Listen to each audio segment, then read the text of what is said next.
मेरा नाम कियाना है और ये खतरनाक मंजर मेरे साथ 3 साल पहले घटा था। मैं वास्तव में एक म्यूजिशियन हूँ और एक म्यूजिक क्लब का हिस्सा भी हूँ। मैं एक वायलिनिस्ट हूँ और वायलिन बजाती हूँ।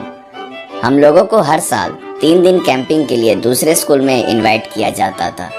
इस साल हम लोग शहर में इनवाइट किए गए थे। ये एक पुराना प्राइवेट स्कूल था। वहाँ बस से पहुँचने में 9 से 11 घंटे लग जाते थे। वो जगह काफ़ी नॉइज़ी दिखती थी, इसलिए मुझे थोड़ा बहुत अच्छा लग रहा था। लेकिन कुछ मिनट बाद मैंने नोटिस किया कि लोगों की भीड़ धीरे धीरे गायब हो रही थी। जैसे हम वहाँ पे पहुँचे और जैसे जैसे भीड़ वहाँ पे कम हो रही थी, वहाँ पे मुझे कुछ अजीब सा एहसास हो रहा था। मैंने खिड़की से बाहर देखा और नोटिस किया कि हम लोग जंगल की ओर जा रहे थे। बहुत ही अजीब था, लेकिन काफ़ी लंबे समय की यात्रा के बाद हम लोग अपने डेस्टिनेशन पर पहुंच गए। स्कूल काफ़ी बड़ा मेंशन की तरह दिख रहा था और काफ़ी बड़ा गेट लगा था और उस पर सेंट लुइस एकेडमी लिखा था। हम 5 लोग और एडवाइज़र अंदर गए। उसके बाद एक बूढ़ी औरत हम लोगों के पास आई और हमारा दिन यहाँ से शुरू हो गया। उन लोगों ने हम लोगों के लिए ठहरने के लिए रूम तैयार किया। 2 लड़के अलग रूम में शिफ्ट हुए, जबकि हम 3 गर्ल्स नेक्स्ट वाले रूम में शिफ्ट हो गए। जब हम लोग अपने सामान को प्रिपेयर कर रहे थे, तभी हम लोगों ने बाहर देखा कि स्टूडेंट्स जो काफ़ी अच्छे यूनिफॉर्म में थे, हॉलवे में आते जाते लोगों को घूर रहे थे। वो लोग काफ़ी परेशान दिख रहे थे, लेकिन मैंने इसे इग्नोर कर दिया और सोचा कि हो सकता है स्कूल के रूल्स थोड़े स्ट्रिक्ट होंगे। पहले दिन के लॉन्ग म्यूज़िक क्लास के बाद हम लोग फाइनली नहाकर अपने रूम में वापस आ गए।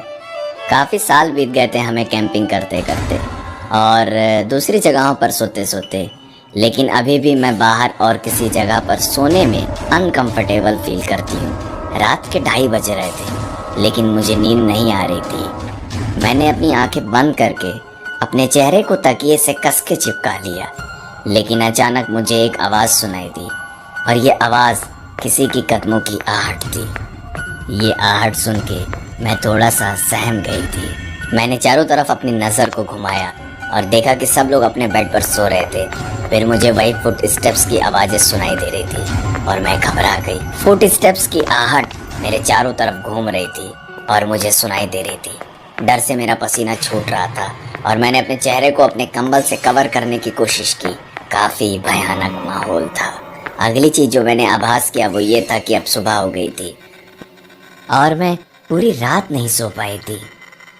स्कूल जाने से पहले जब लोग अपना अपना मॉर्निंग रूटीन कर रहे थे, तो मैंने सबसे पूछा, हे, क्या किसी और को कल रात के पैरों की आहट सुनाई थी?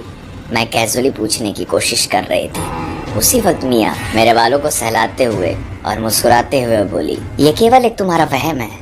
लेकिन दूसरी ओर लेनल काफ़ी डरी हुई लग रही थी। वो काफ़ी डरी हुई आवाज़ में बोली, तो इस आवाज़ को तुमने भी सुना क्या? हम सब डर के मारे शॉक्ड हो गए और मिया मुड़कर बोली, तो इसका मतलब ये कोई वहम नहीं है। हम तीनों बिल्कुल चुप हो गए। हम लोग को डांट भी पड़ी क्योंकि हम लोग अपने वर्क पर ध्यान नहीं दे रहे थे और कहीं सुनी बातों पर फोकस कर रहे थे। क्लास में डर का माहौल बन चुका था। किसी को नहीं पता था कि अब क्या बोलें और पूरी सुबह हम लोग चुप ही रहे। लड़कों को देख के ऐसा लग रहा था कि जैसे कुछ हुआ ही ना हो, लेकिन हम तीनों काफ़ी डरे हुए थे और हम लोग पूरा दिन ध्यान नहीं दे पा रहे थे, इसलिए हम लोगों को डांट भी पड़ी। जैसे क्लास खत्म हुआ, हम लोग अपने घर आए और रात काफ़ी हो रही थी। लेनिल पहले से कुछ परेशान दिख रही थी और वो सो नहीं पा रही थी। मिया और मैं सेम वही सिचुएशन से गुजर रहे थे, लेकिन कुछ घंटों बाद लेनिल को नींद आ गई। मिया और हम अपने ध्यान को डिस्ट्रैक्ट करने के लिए फिर से बातें करने लगे। अचानक लेनिल सो गई। उसको देख के हम लोग थोड़ा सा डर गए थे, लेकिन फिर से अपने ध्यान को डिस्ट्रैक्ट करने के लिए हम लोगों ने बातें करना फिर से चालू कर दिया और देखते देखते टाइम का पता भी नहीं चला। अब रात के 2:30 बज रहे थे, तो हमने हल्के से पैरों की आहट सुनी।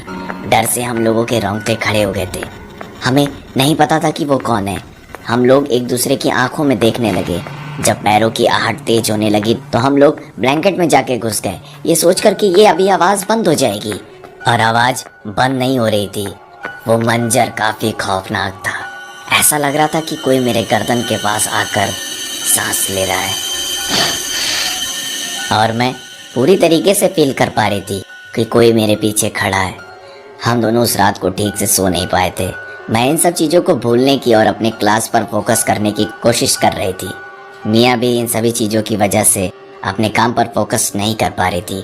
दोपहर को हमारा बस रेडी हो गया था और हम लोग स्कूल से अब निकल रहे थे। जब वहाँ के स्टूडेंट्स हम लोगों को सी ऑफ कर रहे थे तो मैंने नोटिस किया कि वहाँ पर 3 अजीब लोग जिनके चेहरे पर खुशी नहीं थी, वो लोग हम लोगों को अजीब तरीके से घूर रहे थे।